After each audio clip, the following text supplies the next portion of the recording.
pas traîner, sitôt que vous serez abonné au channel de Diofanzine. Nous l'avons vu, un délai peut être utilisé en lieu et place d'une reverb ou en complément de cette dernière, mais il peut être utile aussi pour jouer sur la stéréo. Pour comprendre cela, nous allons nous pencher sur un phénomène psychoacoustique, la psychoacoustique étant la science qui étudie la façon dont notre système auditif et notre cerveau perçoivent les sons.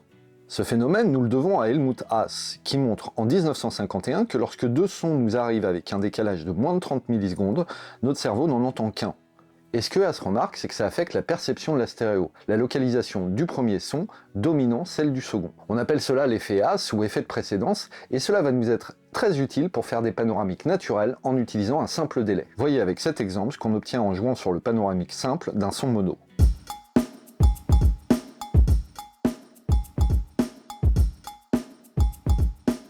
Amusons-nous maintenant à utiliser l'effet Haas en envoyant la boucle dans un délai dont le feedback aura été réglé au minimum et la valeur time sera comprise entre 5 et 30 millisecondes. En faisant le même jeu de panoramique, on obtient quelque chose de bien plus naturel.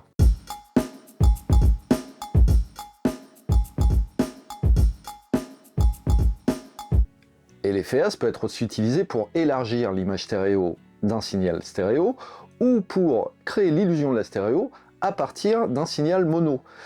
Le seul défaut qu'on lui trouvera, c'est qu'il va créer des problèmes de phase qui peuvent compromettre la compatibilité mono. Il faudra donc être attentif pour trouver le réglage adéquat. Notez qu'on peut aussi s'en remettre à des plugins dédiés comme l'excellent Pana de Clevegrand qui, en combinant l'effet Haas à un système de filtre, permet d'obtenir des panoramiques très convaincants.